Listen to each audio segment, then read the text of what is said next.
Okay, hello everybody. Today we are going to be reviewing the show Jessica Jones, and this might be a little bit of a long review because I did just pretty much binge watch over a week and a half all three seasons because unfortunately all the Marvel shows are being well, I guess their contract must be up. All the Marvel shows are leaving Netflix, and there's rumored that they're going to, I guess, Hulu in the States from what I've heard, and Disney Plus here in Canada. So fingers crossed they actually do make that move because I really do want to review these shows, and I don't know, I never really got around to watching them, I guess, except for maybe The Punisher. Finally finished it after watching it, I don't know how many countless times the first season, and yeah, this show, kind of the same thing. I just would watch like the first 9 or 10 episodes. I actually never made it past episode 9 of season 1 before, so it was kind of funny to finally make it past that point when starting the show again and just watching the whole thing from beginning to end. It was actually a really good show. I wouldn't say it was the best Marvel show that they probably have, and I can't really judge for sure yet because I haven't seen all of them, but I think so far out of besides The Punisher, that has to be probably my favorite one, I would say. And that's just because The Punisher is my favorite Marvel character, honestly. I know he's not really like a main, like in the MCU type thing, but so outside of the MCU, I guess the main MCU, I would say that yeah, the Punisher is definitely my favorite Marvel character. Inside the MCU, it's the Hulk. And now I'm kind of going on a ramble, but I guess that's a good way to start the video. So yeah, we're going to be talking about Jessica Jones though for sure. This show just starts off quickly, like right into the whole, I guess, kind of villain versus hero thing. But I wouldn't really say Jessica Jones is exactly a hero. She does do some bad stuff along the way. But I guess she ends up, yeah, it's kind of like I guess the ends justify the means sort of thing. So she does end up killing people. I guess the only person she actually does kill with intent, really, I would say, is her enemy in the first season, this Kilgrave character that can control minds. So we're actually going to go over the cast. So we have Kristen Ritter playing Jessica Jones, Rachel Taylor playing Trish Walker. Uh, it's either Ika or Eka. Eka Darville playing Malcolm Ducasse, I believe was how you pronounce his name. Carrie Ann oh, wow. Carrie Ann Moss playing Jerry Hogarth. And then later on we have John Ventimiglia, I want to say. I hope I'm pronouncing that right. So playing Detective Costa, or Eddie Costa, I guess was his full name. David Tennant was the one who played Kilgrave in the first season. Rebecca De Mornay played Dorothy, so Trish's mom. J.R. Ramirez was in the third season for a few episodes. He kind of played like a love interest of Jessica's. His name was Oscar Aroka, I want to say. I'm not. Oh, Janet McTeer in the second season played Alyssa Jones, which was Jessica Jones's mom. I just got to blow my nose here for a second, because I won't actually blow because that might be kind of loud in the speaker, but I will wipe my nose. Okay, so yeah, Will Tarvell played Will Simpson, which is kind of funny. He played a love interest of Trish's in the first season, and he had a couple. I think he was in a couple episodes in the second season. Yeah, he was in the first few episodes of the second season. Benjamin Walker played Eric Gelden, who was, I guess, Jessica Jones' final love interest in the show. Jeremy Bobb, who was Gregory Salinger, who was the main enemy in the third season, was kind of the point of it there, but we'll talk about that a little bit more as we go along. And then we had Michael Coulter, who plays Luke Cage, which I'm actually going to start watching now, and hopefully I can finish it before the 28th of February.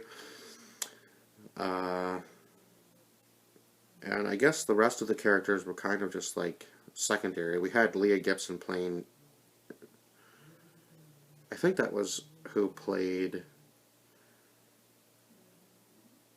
Eric Gelden's half sister. Yeah, that was her. Inez Green. And then we had Susie Arbomay, who played Pam in the very first season, and Anise Seth, I want to say that's how you would pronounce that, played Jillian, which was Jessica's second assistant after Malcolm ended up leaving and going to work for Jerry Hogarth, and also one of the other guys that was kind of, I guess, a competition for Jess in the whole private investigator like business. And Erin Moriarty, I believe is how you pronounce her, played Hope Schlottman in the first season, who was, I guess, the first person that Jessica really does, that they really show her saving. Because in the beginning, she just kind of walking around, taking pictures of people, and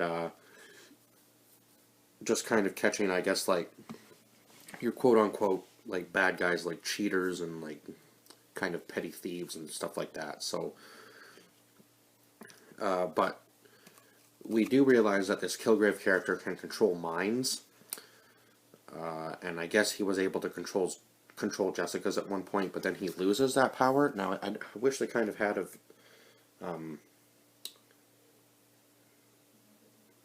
kind of gone more in depth as to how he ended up losing the ability to be able to control her. I'm not really sure how that happened, whether she just broke the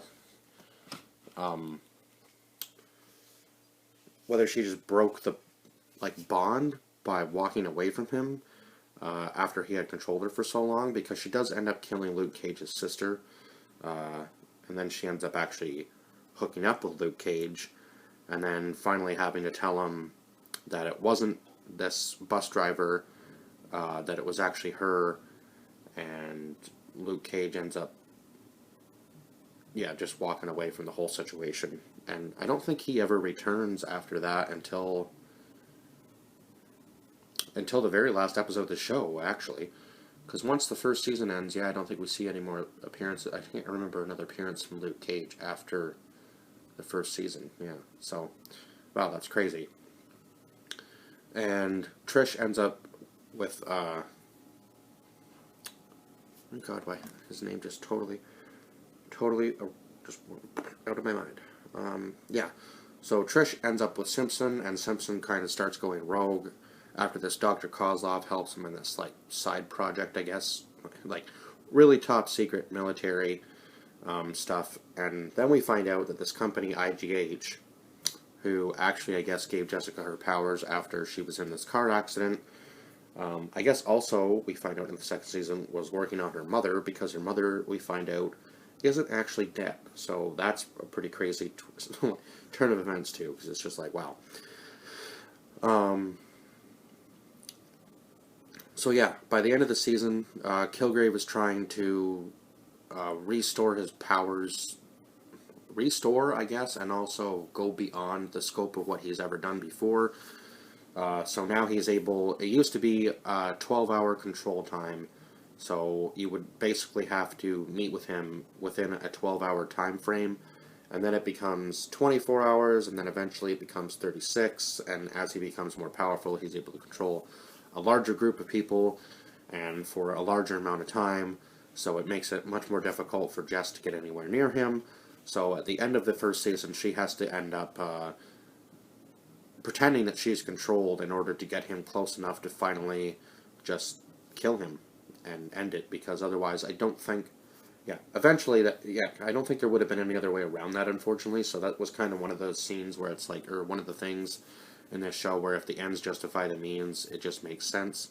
Unfortunately, she does get a lot of backlash for that, as being, I guess, classed as a murder, and kind of getting off for it, because thanks to Jerry Hogarth, although Jerry is not the best person maybe to have represent you in the show as it kind of goes, because she just does everything for her own personal gain. Unfortunately, I hate to say this, because there's certain people in the show that you should hate, and then something bad happens to them, and it's like, oh God, especially with Jerry, you do feel bad for her at the end, because she just ends up she does put herself in those situations, unfortunately, and with Kith, which was her, I guess, her college sweetheart, but then she ended up cheating on her with, I guess, her first wife, which was, what was the name of her first wife?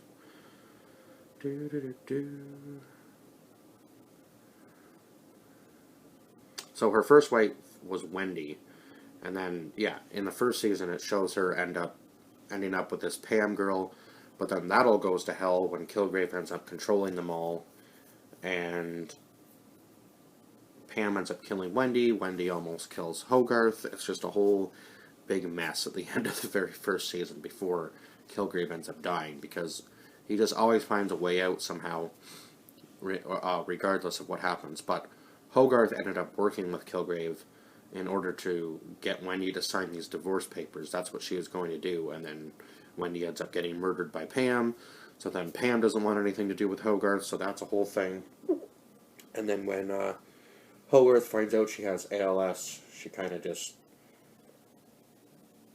Yeah, I think she became more ruthless after she found out she was dying. Even though she was trying to make amends, she also knew that she couldn't lose at this point, and she says that she doesn't lose. So it was kind of like, holy crap, like this woman was just going to go and do whatever she can to get whatever power she can for herself before she ends up kicking the bucket. Now, I'm not really sure. When Kith left, she said to Kith that that would be the last mistake she ever made in the third season, in the very last episode of the third season, so I'm not sure. She did have these drugs to, I guess, kind of end it all early, and I'm assuming that was kind of some foreshadowing as to maybe that's what she ended up doing. Unfortunately, they didn't show that, so we're not really too sure if that's what ends up happening. Or maybe she ends up finding a cure in one of these other shows. I'm not sure. Because, yeah, I haven't seen them all, so that's kind of an interesting storyline. I kind of want to see where that goes, because I hope she is able to, I guess, quote-unquote, find a cure for her ALS, because that was really the only thing... It was really the only thing that's kind of like, oh, I don't really want to see her go, because now you're kind of feeling bad for her, but you know she's not a good person. She helps bad people. She helps the good and the bad, but it's all just for her own personal gain, so yeah. I guess really, there's no real 100% good person in the show, not even Jessica.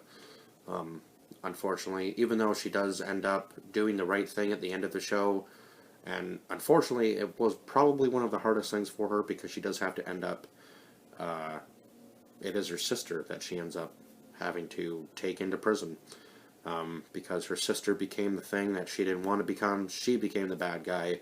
She ended up murdering 3 people, almost attempted to kill Jessica at the end of the show, so that was pretty crazy. And, yeah, it was just a wild ride in the third season for sure. So this Barry Salinger character, kind of similar to Kilgrave in a sense, and I do want to talk more about the second season, but I'm just kind of connecting the dots here between these two guys. So, Kilgrave could mind control, and Salinger was kind of like, it was almost like the same villain, but in a very different way. So he kind of controlled the situation, not mind control, but he was still able to control the situation in a very similar way, I thought, by making you do what he wanted you to do, but he was only human. He didn't have any superpowers. So it was kind of very interesting, like looking at the two villains in the third season. They were very similar in that way, in being able to manipulate the situation, even though one of them had powers and one of them didn't. So it was kind of cool. It felt like he was just there, though, to kind of, I guess, develop Pam's character a little bit more in the third season, because she does kind of start developing a little bit more in the second season as we go along, and she is the one who ends up killing Jessica's mom. So yeah, the second season was a lot more personal, I would say, and then the third season gets, I guess, even more intense in that sort of sense, because we end up losing Pam's mother, and why can't I think of her name? Do, do, do, do. Pam's mother. Oh yeah, Dorothy. So we end up losing Dorothy. They reconnect. Unfortunately, Dorothy wasn't the best mother in the world. She really did push Pam to do whatever she wanted her to do. So there's just manipulation all over in this show, from like Pam as a young child to obviously, I guess, becoming the person she was, because I guess she kind of was ended up, I guess, just rebelling against everybody and pushing everybody away. And then Malcolm was also the same. He did some really bad stuff when he was working for Jerry Hogarth. Even though he ended up wanting to help people, he ended up, yeah, helping the wrong people for, I guess, kind of his own personal gain too. It's so weird. Yeah, and he ends up screwing up a lot of relationships due to that. I honestly thought at one point that him and Jess would end up getting together, but it ended up being him and Trish for a very short period of time, because, yeah, she was just like kind of wild when it came to guys. She went through quite a few in the show, I guess. So yeah, but she never really. I think Jess had the more. I think Jess only had like 4. Trish had what? Oh my God, she had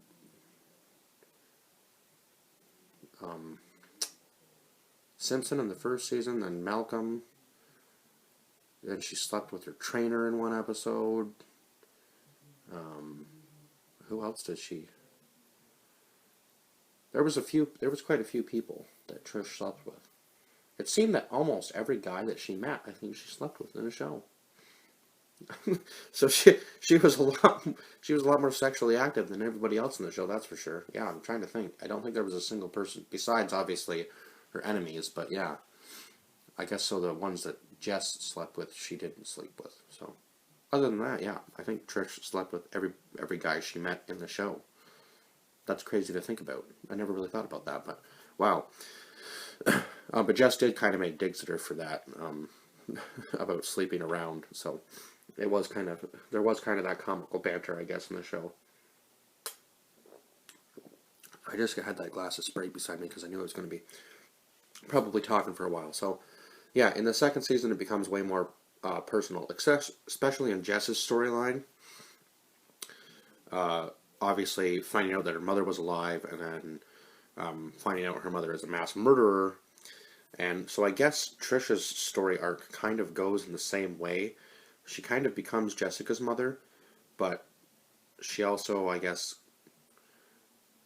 kind of becomes her own mother in a way by kind of pushing her own, I don't want to say beliefs, but I guess she's just stubborn like her mother. She thinks that she's doing the right thing, even though it is the wrong thing. And I think finally at the in the end scene where Costa is interviewing or doing her, like, I guess telling her what her charges are, she finally kind of realizes she's the bad guy. And boy, she does not look like she's in good shape at the end of the show. She kind of looks like she's completely lost it. And I believe Trish is being taken to the raft just before we get into the second season type stuff. So, yeah, Jessica has to make a very hard decision in the second season. And this raft thing that I just talked about comes into play. So, her mother, obviously, if she went back to jail, would be in the raft. Dr. Kozlov wasn't the one that worked on Jessica's mother, though. I'm trying to remember the doctor's name that worked on Jessica's mother. Oh, so Caleb Reith Renee, I guess, played Dr. Carl Malice, who was, and another one of Trisha's love interests was actually Griffin Sinclair, played by Hal Ozon. Now, I'm not really sure what... I guess he was ex-military, and he didn't really have that big of a... I guess it kind of made... They kind of made him try to... They tried to make him seem shady, is what I'm trying to say. And it ended up just being that he wanted to marry her, but Trish ended up saying no. So, yeah, that's Dr. Carl. So I guess we'll just call him Carl, was the one that ended up working on Jessica's mom after the crash. And I guess he tried to control her powers. She ends up having these like outbursts of rage, and she can't control herself, and she ends up going over the edge, obviously, and ended up killing people. So I guess Jessica had to make the choice that she was going to go away with her mother in the second season. Oh, so I guess, yeah, I guess, although he did make some appearances in the third season too, I guess, now that I'm thinking of it. But anyway, yeah, so I guess Jessica's love interest was, in the second season more, was the other guy that I was talking about. Oscar. No. Yeah, sorry. Yeah, Oscar was her love interest in the second season, I guess. Sorry, I might have had that mixed up with the third season. I think I said that earlier, but anyhow. So, yeah, this Dr. Carl was the one that ended up working on her mother, and I guess he worked at IGH. So then Jessica's kind of putting the pieces together as to how her powers became to be, or came to be, I guess I should say, not became to be, came to be. And, yeah, she ends up finding her mother after all this tracking down. Of course, this is when she started, I guess, battling with Trish, because Trish believes that her mother should die, and Trish is the one that ends up pulling the trigger on her mother at the end of the second season. So yeah, Jessica could have ended up becoming a criminal with her mom, because I guess they were going to go down to Mexico, I think, was the spot they were going to. So yeah, it was kind of disheartening, because that definitely put a rift between Jessica and Trish, obviously, and I think Trish wanted the power that Jess had, and she does end up getting some powers, obviously, in the third season, but she doesn't end up using them for good, as we know. And I think that's about all I can say about this show. I would honestly give this show, I think an 8 out of 10. I just rated it now, so yeah, we're gonna give it an 8 out of 10. It has a 7.9 on IMDb, so I guess it just kind of go by. I've rated it now, and now I don't know what to do. So yeah, it's kind of crazy that both girls lost their mothers within, like, I think about a season and a half, really. Yeah, because Trish is trying to make amends with her mother, and then Barry Salinger kills her mother. He's saying that he did it in order to. Oh, it's saving my rating. Okay. In order to, I guess, he wants to see people's truths. That was the thing that he went on, and I guess he did it to punish both of them. I think he was hoping it would punish Jessica more than it punished Trish, but it ended up bringing the wrong person out, and then right when Barry's about to go to prison for life, Trish ends up killing him in an elevator. So, there you go. I guess she was kind of like more of the eye for eye person, like, you kill my mom, I kill you sort of thing. So, but unfortunately, that didn't end up working for Trish, and from the looks of it, yeah, she was one of the worst criminals in the entire show by the end of it, and it looks like she's going to be going to the raft. So, unfortunately, Jessica will never see her sister again, which is sad. Probably one of the sadder moments, because it was the one person that Jess, I guess, couldn't really truly save. So yeah, that is unfortunate. I'm just going to turn off my Wi-Fi and let this actually save. Okay. So yeah, I'm going to start watching the Luke Cage show now. And I'm only going to get one episode in now, because I've talked for so long. Holy crap. So yeah, 8 out of 10. I think I've covered everything that I wanted to cover. I hope I did anyway. Sometimes I never know. Sometimes I turn off the camera and then I go, oh crap, that would have been good to say. But I think I've actually covered everything that I wanted to talk about, as best as I could.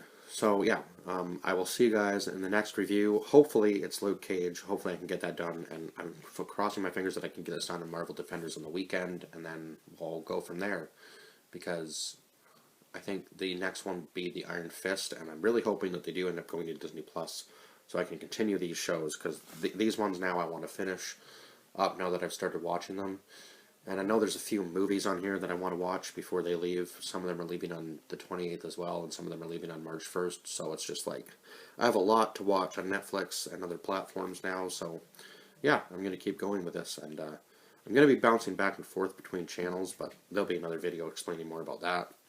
And I will see you guys in the next one. Bye bye for now.